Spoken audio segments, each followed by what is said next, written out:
Alrighty, everybody. So today is part 2 of my How to Train Your Dragon movie breakdown. Today we're going to go over character breakdown, just sort of go over the characters. I'm just going to talk about them, tell you, what I thought of them, or just break it down. It's really honestly just basically my opinion on them. I do want to state, if anyone wants to get technical with it, I do understand that there are 2 different voice actor sets for each of the movies and the series, like in Netflix or on Cartoon Network. And I know that's apparent because one of the main characters that I did notice with a voice change that sounded way, way different than it should have was Bernard Butler plays as the How to Train Your Dragon Stoic in the movies, and Nolan North plays it in the TV series, which is really honestly, I hate to say it, vocals way different. Bernard has the deeper Stoic voice, and Nolan North has that, I call it his gritty Deadpool voice, because if you ever heard Nolan North's Deadpool voice, it sounds just the same. But we'll get onto it here in a bit. We're just going to break down the characters. I'm going to go from, I'm going to say, in my opinion, from the worst to the best, and then I'm saving main character Hiccup for last, because he's main character, but we're breaking down all the side characters he kind of deals with, and just go over and just talk about them, so sit back and enjoy.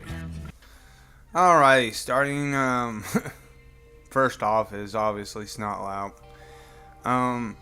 The introduction of the character, he kind of was somewhat of the alpha of the pack in the movie. He was kind of top dog.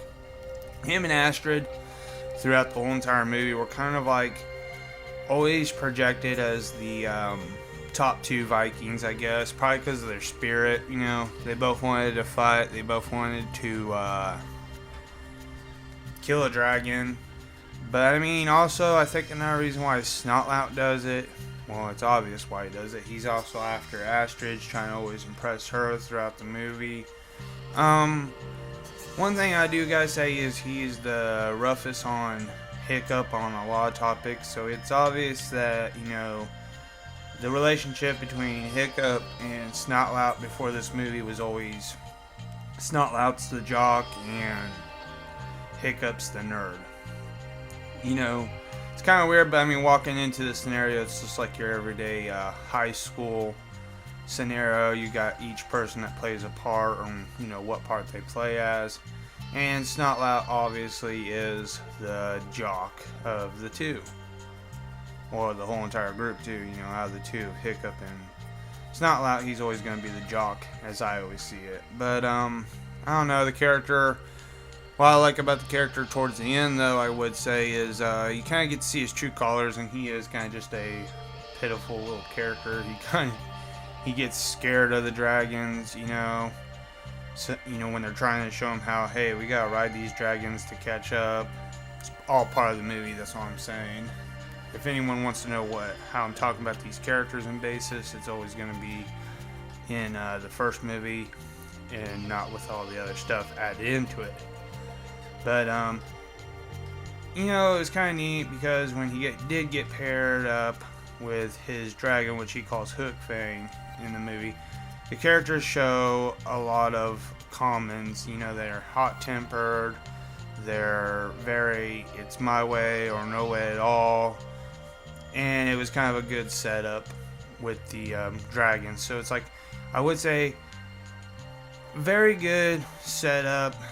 Just not one of those characters that I really care for much in the series, and I really love to give more about the character, but I'm still trying to just keep on just the first movie and the first movie only, because I will admit that later on, when the more series comes out and whatnot, and his character gets more developed, there's a lot you'll notice that changes about him in the same way, for the better in some situations. Hey, okay, so the next person is Fishlegs. Now, Fishlegs, I would have put him up higher, but there's one thing that I noticed rewatching the movie is, why did this character not become friends with Hiccup in the first place? Throughout the whole entire movie, Fishlegs is like kind of paired up with the other kids, like he's one of the cool kids, but then, and I'm not trying to go into like the series and stuff, but he does show it in the movie too. He's kind of a nerd, so it always kind of confused me why him and Hiccup didn't become friends. You know, it's weird because like Fishlegs knew more about the dragons than Hiccup did in the first movie, and yet he's paired up with the other kids. Like, you know, I don't know. I was wanting to say it'd be kind of cool to see Fishlegs and Hiccup as like best friends, but he's more accepted by the other kids. But then he kind of helps Hiccup work on, you know, ideas and stuff fixing Toothless's tail fin. But I mean, I don't know. That's why he was one of those characters I was always kind of confused about when we're watching the movie again. I was just like, well, why aren't these two like the best of friends? They would totally, like, you know, their friendship would help them work out. You know, he knows stuff about dragons and Hiccup knows how to build stuff. But, you know, later on, like I said about Snotlout, when the series comes out and more of this character is developed, you'll see that. But really honestly, Fishlegs is one of those characters, he didn't have a whole lot to say. Like, he had his funny parts and he was played by Jonah Hill, and that's really honestly more that I know about him. But, you know, he's an alright actor, and I do understand that some people are like, well, Sam, this movie is about Hiccup and the dragon, we can't spend every moment on character development. And I'm like, that is true, but this is just what I'm saying is through first time watching the movie experience.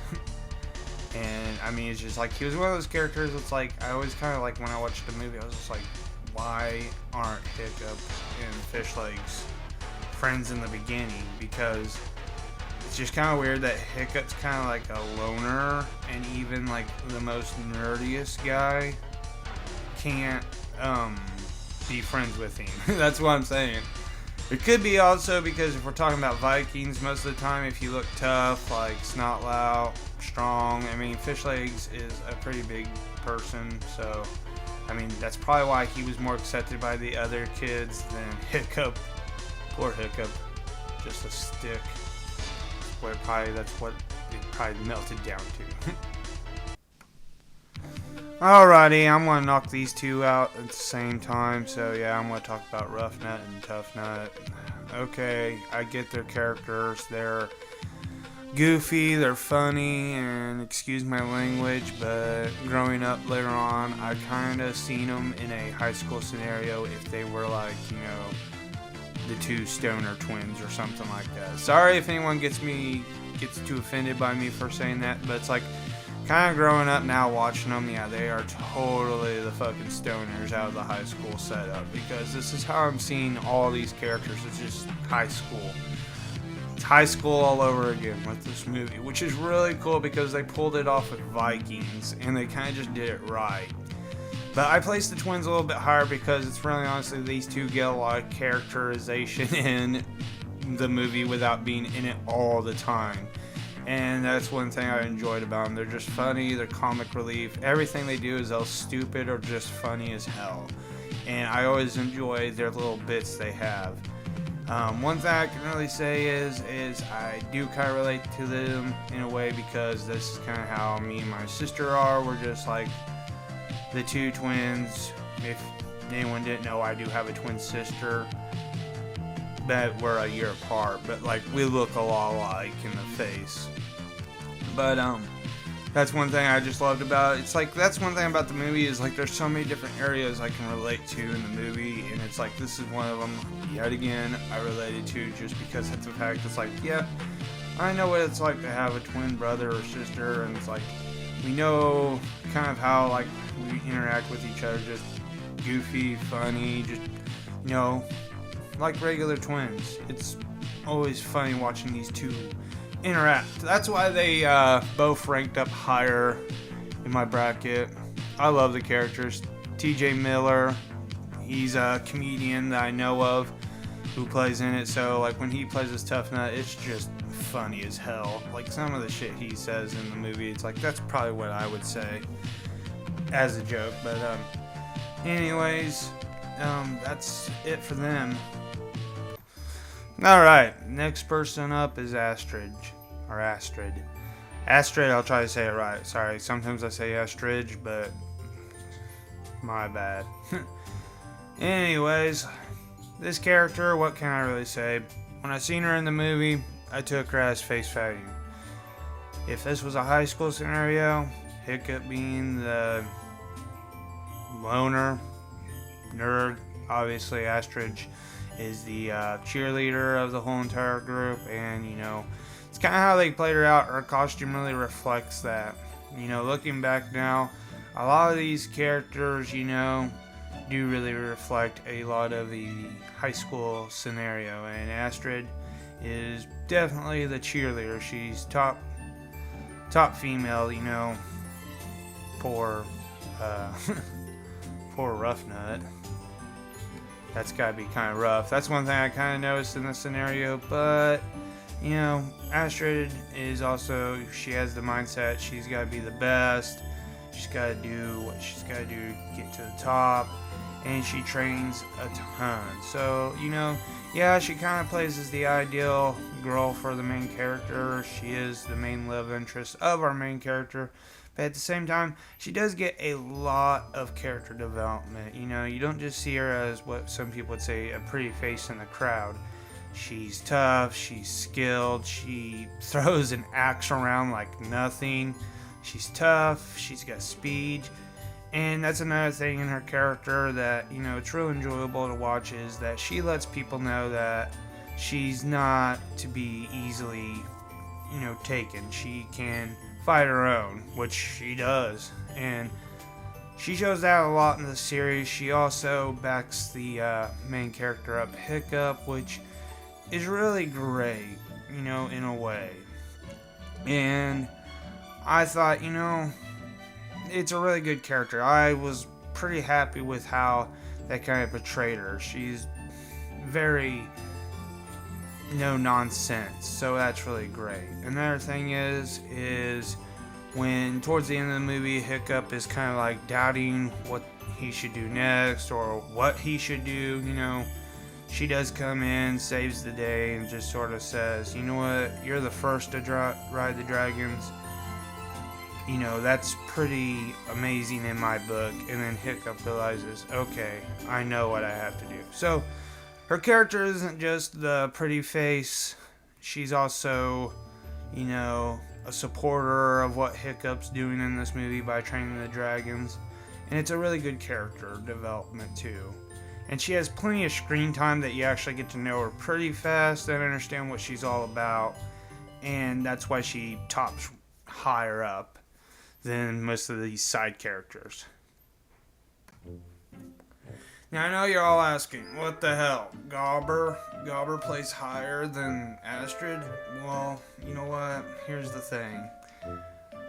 Gobber is a mentor to Hiccup. If you kind of watch the movie, you kind of get the idea that when Stoic goes out for these dragon nest raids that he's doing throughout some of the movie, you'll realize that Hiccup gets left with Gobber a lot. So that's why, you know, in the beginning of the movie, you know, Hiccup kind of took an apprenticeship under Gobber to learn how to build mechanisms. Everything that Hiccup's good at is because of this guy. I really think this character has more importance than a love interest, just at the fact that you're understanding that this character taught the main character everything he knows. That's why Hiccup is so crafty the way he is, and this is the real reason why. It's Gobber. Gobber is a very unpredictable character, but he's really like he's good by what he means.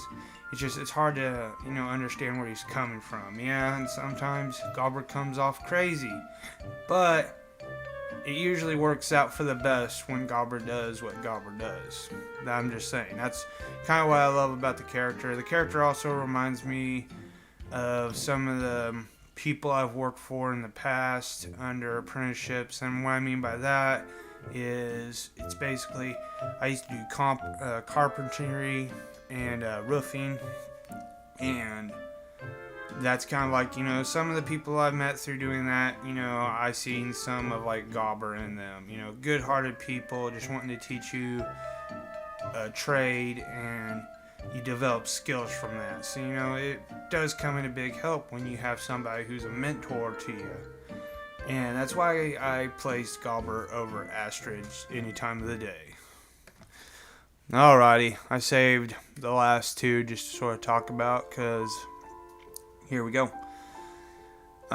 Stoic the Vast, his character is who he is. He's big, strong, he's the leader. He has authority, his voice speaks for it. I really gotta say, not to get off topic, but yeah, that's one thing I miss when it goes from the movies to the TV series. It's just Stoic's voice changes so drastically that it is a little nail biting, but he does play parts in the movie, but he doesn't have a whole lot to say. When he does, it's usually just the father figure kind of set up.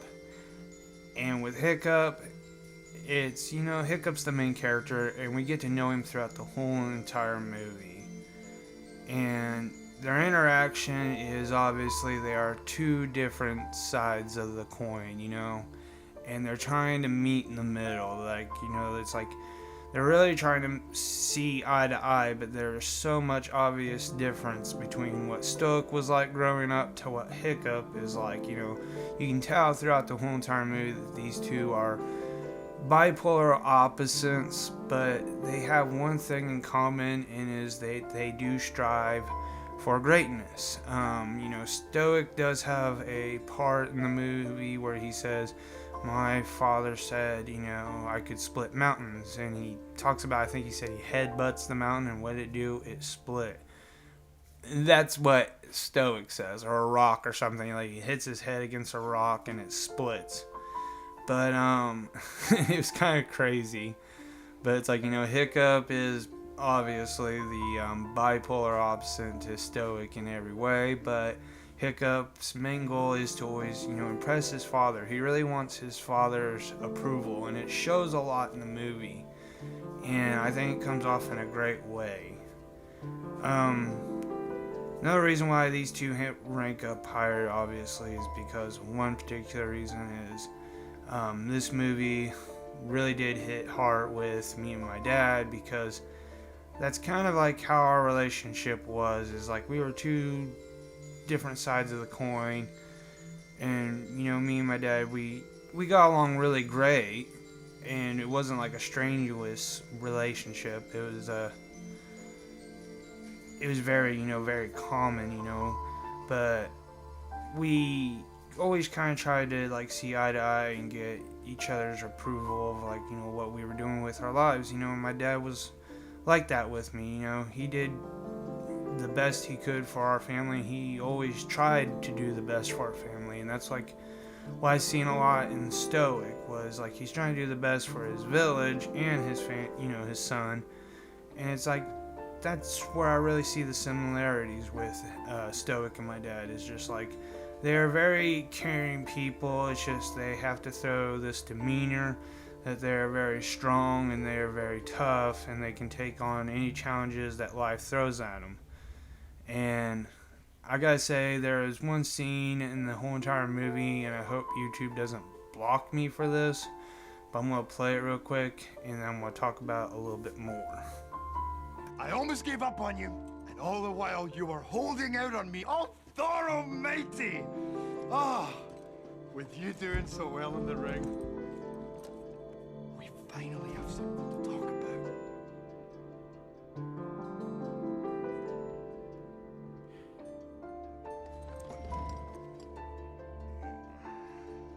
So yeah, that conversation right there brings back memories of me and my dad's conversations we used to have.